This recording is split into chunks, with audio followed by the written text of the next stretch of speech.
నియోజకవర్గంలోని జనసేన పార్టీ కార్యాలయంలో పార్టీ కార్యకర్తలు వీర మహిళలతో రెడ్డప్పలనాయుడు సమావేశం నిర్వహించి పార్టీల కోసం నిరంతరం కష్టపడి పనిచేస్తున్న కార్యకర్తల అభిప్రాయాలను తెలుసుకున్నారు.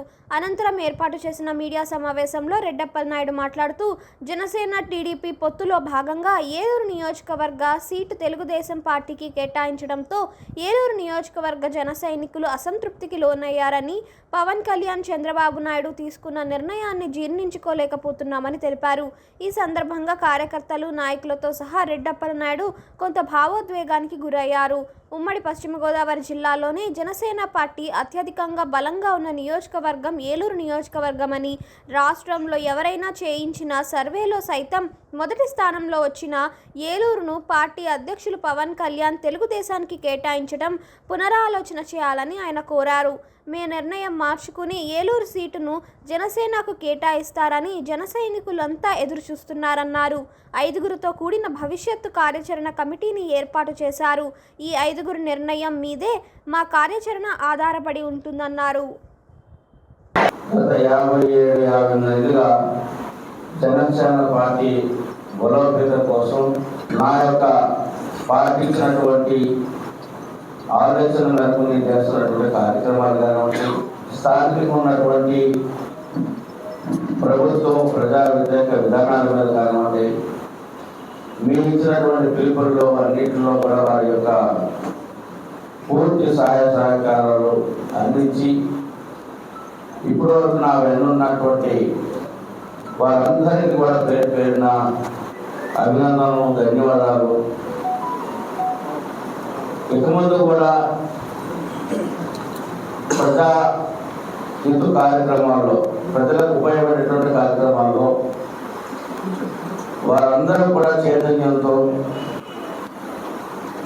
వారికి ఉన్నటువంటి మంచి ఆలోచనని సమాజానికి అందించడం కోసం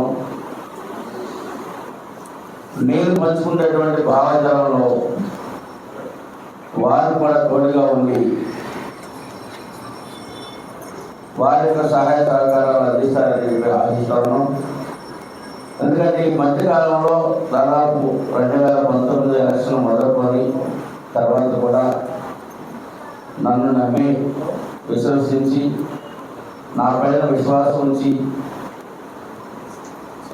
అనేక మంది పెద్దలు, రాఘవేశ్వర సోదరి గారు కానివ్వండి, శిల్పాల్ ప్రసాద్ గారు కానివ్వండి, అట్లాగే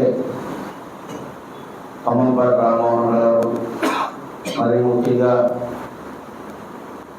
ఈ మధ్యకాలం అనేక మందిని తీసుకొచ్చి జాయిన్ చేసినటువంటి మా తమ్ముడు శ్రావణ్ కుమార్ గుప్తా, ఆరోస కమ్యూనిటీ నుంచి ఇంకా అనేక మంది డివిజన్స్లో మా తమ్ముళ్ళు, సోదరులు చాలామంది తీసుకొచ్చి పవన్ కళ్యాణ్ గారి యొక్క ఒక మంచి సుస్థిరమైనటువంటి రాష్ట్రంలో పరిపాలన అందిస్తారనేటువంటి ఆలోచన విధానాలతో చాలామంది జాయిన్ అయ్యారు. వాళ్ళందరూ కూడా పేరు పేరున హృదయపూర్వక ధన్యవాదాలు తెలియజేసుకున్నాం.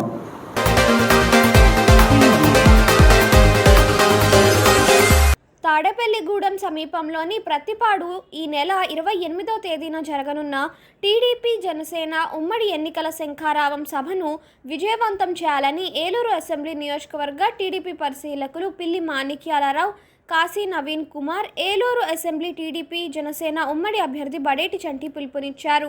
ఏలూరు పవర్పేటలోని పార్టీ కార్యాలయంలో సోమవారం ఏలూరు నియోజకవర్గ టీడీపీ సర్వసభ్య సమావేశాన్ని నిర్వహించారు. సమావేశంలో వారు మాట్లాడుతూ చరిత్రలో నిలిచిపోయే రీతిలో ఈ బహిరంగ సభ జరగనుందని, టీడీపీ జనసేన అధినేతలు చంద్రబాబు, పవన్ కళ్యాణ్లు కలిసి ఉమ్మడి మేనిఫెస్టోని ప్రకటించనున్నారని తెలిపారు. సిద్ధం పేరుతో సభలు నిర్వహిస్తూ ప్రజాధనాన్ని దుర్వినియోగం చేస్తున్న సీఎం జగన్కు తగిన బుద్ధి చెప్పేందుకు ప్రజలు సిద్ధంగా ఉన్నారని వారు హెచ్చరించారు. తాజాగా కుప్పంలో జరిగిన సభలో కూడా మీడియాపై దాడులు చేయించడం వైసీపీ దిగజారుడు రాజకీయాలకు పరాకాష్ఠని వారు పేర్కొన్నారు.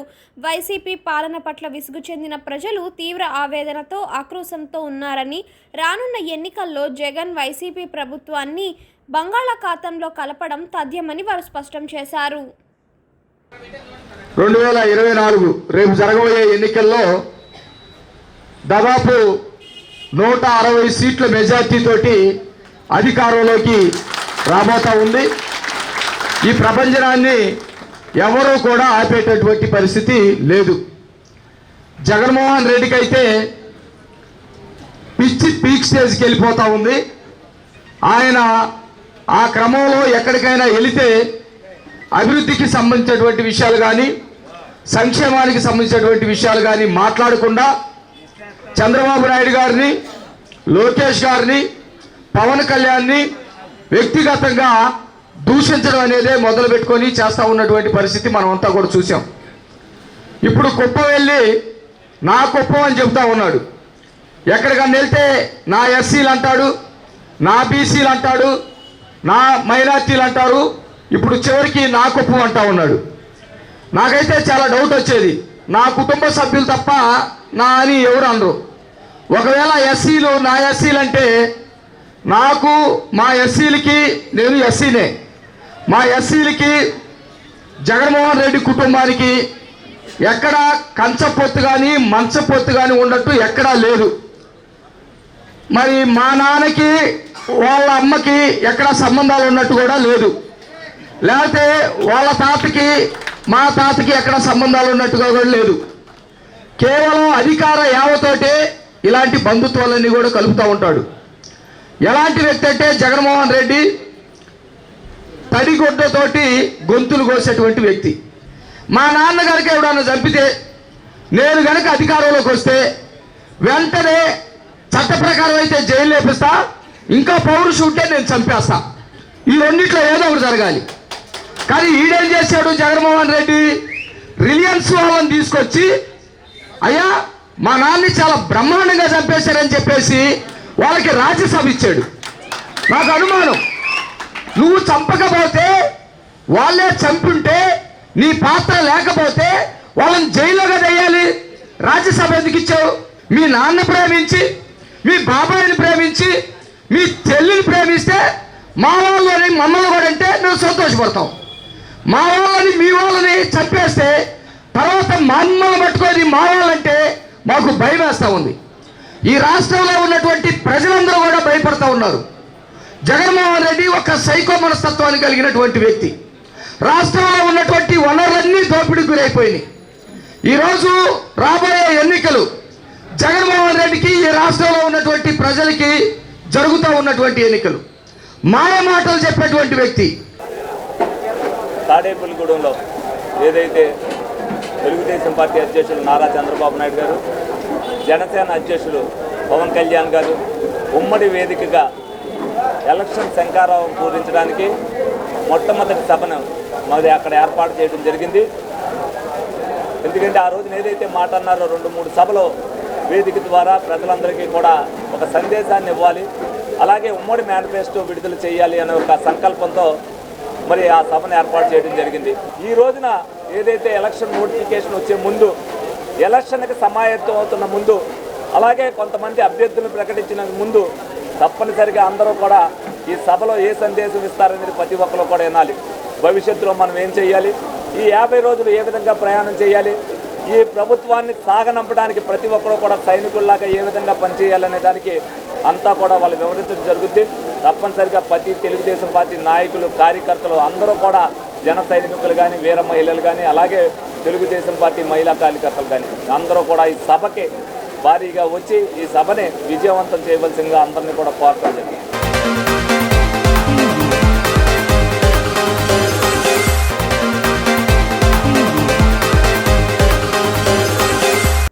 రైతులకు ధాన్యం బకాయి సొమ్ములు వెంటనే చెల్లించాలని ఆంధ్రప్రదేశ్ రైతు సంఘం ఆధ్వర్యంలో ఆదివారం జాలిపూడిలో రైతులు నిరసన వ్యక్తం చేశారు.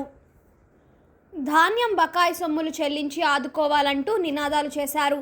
ముందుగా సొసైటీ సమీపంలోని రామాలయం వద్ద రైతులు, కౌలు రైతుల సమావేశం నిర్వహించారు. ఈ సందర్భంగా ఆంధ్రప్రదేశ్ రైతు సంఘం జిల్లా కార్యదర్శి కె శ్రీనివాస్ మాట్లాడుతూ జనవరి 20 తర్వాత ధాన్యం అమ్మిన రైతులు, కౌలు రైతుల బ్యాంకు ఖాతాలకు నగదు జమ కాలేదన్నారు. రైతులు ధాన్యం తొలి 35 రోజులు కావస్తున్నా ధాన్యం బకాయి సొమ్ములు చెల్లించకపోవడం వలన అన్నదాతలు ఇబ్బందులు పడుతున్నారని ఆవేదన వ్యక్తం చేశారు. ప్రభుత్వం వెంటనే ధాన్యం సొమ్ములు నిధులు విడుదలకు చర్యలు చేపట్టాలని కోరారు. నా పేరున ధాన్యం పోయిన నెల 20 దాటిన కాడి నుంచి నెలాఖరు వరకు అనే 2-3 పేర్ల మీద మా ధాన్యం వెళ్ళినాయండి. ఇప్పటి వరకు ధాన్యం డబ్బు రాలేదు. అపరాలకేమో పురుగు మందులకి స్ప్రేలు చేయటానికి ఎకరానికి 2,000, 3,000, 4,000 అవుతున్నాయండి. వాటికి డబ్బులు లేక ఈ ధాన్యం డబ్బు వస్తుందేమో చూస్తా అంటే అదేం పురుగు తినేస్తుందండి. ఇటు అది పోయి ఇది పోయి అటు ఇటు కాకుండా పోతున్నామండి మేము. ధాన్యం డబ్బు రాకుండా వెంటనే ధాన్యం డబ్బు విడుదల చేయాల్సిందిగా గవర్నమెంట్ వారిని కోరి ప్రార్థిస్తున్నాం. కె. శ్రీనివాస్, ఆంధ్రప్రదేశ్ రైతు సంఘం ఏలూరు జిల్లా కార్యదర్శి. ఈరోజు జాలిపూడిలో రైతులందరూ కూడా సమావేశం నిర్వహిస్తూ ఉన్నాం. ప్రధానంగా ధాన్యం బకాయిలు రాని రైతులందరూ కూడా ఈరోజు సమావేశం జరుగుతూ ఉన్నది. అయితే గత నెల 20వ తారీఖున రైతులు ధాన్యం తోలేరు. అప్పటి నుంచి ఇప్పటి వరకు కూడా రైతులకి ధాన్యం బకాయి సొమ్ములు వాళ్ళ బ్యాంక్ ఖాతాలకు జమ కాలేదు. మా ధాన్యం డబ్బులు ఇవ్వండి మహాప్రభు అని చెప్పేసి రైతులు అడుగుతున్నా సరే ప్రభుత్వం వైపు నుంచి కానీ అధికారుల వైపు నుంచి కానీ కనీసం స్పందన కనబడట్లేదు. ఇవాళ ఇచ్చిన ట్రక్ షీట్లలో 21 రోజుల లోపుగా మీకు ధాన్యం బకాయిలు మేము చెల్లిస్తామని చెప్పేసి అధికారులు ట్రక్ షీట్లో ప్రింట్ చేసి ఇవ్వడం కూడా జరిగింది. మరి నెల రోజుల పైగా దాటిపోతా ఉన్నది. ఒకవైపు ఏమో గత ఖరీఫ్ సంబంధించిన ధాన్యం ఏదైతే పంట పెట్టుబడి పెట్టిన అప్పులకి వడ్డీలు పెరిగిపోతూ ఉన్నాయి. రెండో వైపు ఏమో ఇప్పుడు రబీకి సంబంధించిన అపరాలు కానీ ఇతర పంటలు కానీ మేము సాగులో ఉన్న పంటలకు పెట్టుబడికి చేతిలో చిల్లి గవ్వలేక అన్నదాతలు అల్లాడిపోతూ ఉన్నారు. మరి ఇట్లాంటి పరిస్థితుల్లో ధాన్యం బకాయి సొమ్ములు విడుదల చేయకపోవడం వల్ల వారి ఖాతాలకు జమ చేయకపోవడం వల్ల ఇబ్బంది పడతా ఉన్న పరిస్థితి ఉన్నది. కౌలు రైతుల పరిస్థితి మరి అన్యాయంగా దారుణంగా కూడా తయారైంది. మరి ఇట్లాంటి పరిస్థితుల్లో ప్రభుత్వం వైపు నుంచి కానీ అధికారుల వైపు నుంచి కానీ కనీసమైన స్పందన లేకపోవడం చాలా బాధాకరం అని చెప్పేసి మేము భావిస్తూ ఉన్నాం. ఒకవైపు ఏమో సివిల్ సప్లై శాఖ మంత్రి గారు మేము 2 రోజులకి 3 రోజులకే ధాన్యం డబ్బులు రైతుల ఖాతాలకు జమ చేశామని చెప్పేసి ప్రచారం చేస్తూ ఉన్నారు.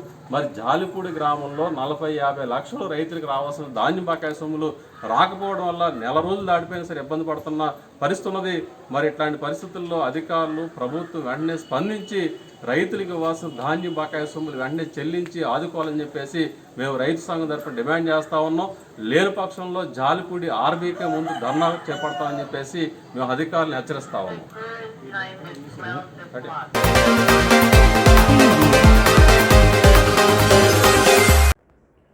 రానున్న ఎన్నికల్లో టీడీపీ జనసేనకి అనుకూలంగా ప్రజా తీర్పు ఏకపక్షంగా ఉంటుందని ఏలూరు అసెంబ్లీ నియోజకవర్గ టీడీపీ అభ్యర్థి బడేటి చంటి ధీమా వ్యక్తం చేశారు. ఏలూరు 21వ డివిజన్ శాంతినగర్ 4వ రోడ్లో సోమవారం నిర్వహించిన ప్రజా సంకల్ప యాత్రలో ఆయన పాల్గొన్నారు. ప్రతి ఇల్లు అపార్ట్మెంట్కు వెళ్లి ప్రజలను కలుసుకుని టీడీపీ అధినేత చంద్రబాబు ప్రకటించిన సూపర్ 6 పథకాల గురించి వివరించారు. ఎవరు అధైర్యపడవద్దని, టీడీపీ జనసేన కూటమి అధికారంలోకి రాగానే అన్ని వర్గాలకు మేలు చేసేలా కృషి చేస్తామని హామీ ఇచ్చారు. ప్రతి ఒక్కరూ నిర్భయంగా తమ ఓటు హక్కును వినియోగించుకోవాలని పిలుపునిచ్చారు. అనంతరం బడేటి చంటి మాట్లాడుతూ సైకో సీఎం జగన్మోహన్ రెడ్డి దుర్మార్గ పాలన నుంచి రాష్ట్రాన్ని కాపాడాలనే ఏకైక లక్ష్యంతో చంద్రబాబు, పవన్ కళ్యాణ్ కలిసి పనిచేస్తున్నారని ఆయన స్పష్టం చేశారు. మరి సంకల్ప యాత్రలో భాగంగా ఇవాళ 6వ రోజు శాంతినగర్ లో తిరగడం జరుగుతుంది. ప్రతి ఒక్కరిని కూడా చైతన్యపరచాలనే ఉద్దేశంతో ప్రతి ఇంటికి కూడా వెళ్తున్నాం. ప్రతి ఒక్కరిని కూడా ఓటింగ్ లో పాల్గొనమని మేము అందరం కూడా చెప్తున్నాం. ఎందుకనంటే 2024 ఎలక్షన్ అనేది ఇది ఎప్పుడూ కూడా రాజకీయం కోసం ఎలక్షన్ జరిగితే ఈ తప్ప, ఎందుకంటే ప్రజల భవిష్యత్తు కోసం ఎలక్షన్ జరుగుతుంది అనేది ప్రతి ఒక్కరికి కూడా వివరించడం. వాళ్ళు కూడా చెప్తున్నారు ఏదంటే ఎప్పుడు వస్తుందో ఎలక్షన్ రేపు పెట్టినా కూడా మేము పోలింగ్ చేసేయాలి అనే ఆతృతతో వాళ్ళు ఉన్నారంటే ఈ ప్రభుత్వ పరిపాలన మీద వాళ్ళకి ఏ విధమైన భావం ఉందనేది అందరికి కూడా తెలుస్తుంది. రేపు రాబోయే రోజుల్లో జనసేన, తెలుగుదేశం ఏదైతే ఒక ఆశయం కోసం కలిశారో ఆ ఆశయాన్ని నెరవేర్చడానికి ప్రతి ఒక్కరు కూడా సంసిగ్ధం వ్యక్తం చేస్తున్నారు. వాళ్ళు కూడా చెప్తున్నారు మళ్ళీ మనుగడ సాధించాలి అంటే తెలుగుదేశం, జనసేన కూటమి రావాలనేది వాళ్ళందరూ కూడా చెప్తున్నారు. మేము వెళ్ళినప్పుడు కూడా వాళ్ళ బాధ్యతని పెంచాలనే ఉద్దేశంతోనే మేము కూడా చెప్తున్నాం. ప్రతి ఒక్కరిని కూడా చైతన్యపరచడంతో పాటు ఏదైతే పిల్లల భవిష్యత్తు కావచ్చు, రాష్ట్ర భవిష్యత్తు అవచ్చు, మన భవిష్యత్తు అవచ్చు, అంతా కూడా మనం సరి చేసుకోవాల్సిన బాధ్యత, మన తలరాతను మనం మార్చుకోవాల్సిన బాధ్యత మన మీద ఉందనేది వాళ్ళకి అందరికీ కూడా వివరించడం జరుగుతుంది. వాళ్ళు కూడా ఎంతో చైతన్యవంతంతో ప్రతి ఒక్కరు కూడా ఈ తప్ప ఎన్నిక అనేది ఏకపక్షంగా జరగాలనేది ప్రజల నినాదం. వాళ్ళే కోరుకుంటున్నారు. అసలు ఓటు వేయాల్సిన అవసరం జగన్మోహన్ రెడ్డికి లేదు. తెలుగుదేశం పార్టీకి వేయాలని 100 కారణాలు చెప్పచ్చు. ఆ జగన్మోహన్ రెడ్డికి వేయాలంటే ఒక కారణం కూడా వాళ్ళు చెప్పలేని పరిస్థితి వాళ్ళందరూ కూడా చెప్తున్నారు. తప్పనిసరిగా ఈ తప్ప 2024 ఎలక్షన్ అనేది ఏకపక్షంగా ఉంటే చంద్రబాబు నాయుడు గారు, పవన్ కళ్యాణ్ గారు ఏదైతే ఆశయ సిద్ధం కోసం కలిశారో ఆ ఆశయం నెరవేర్చడానికి ఆంధ్రప్రదేశ్ ప్రజలందరూ కూడా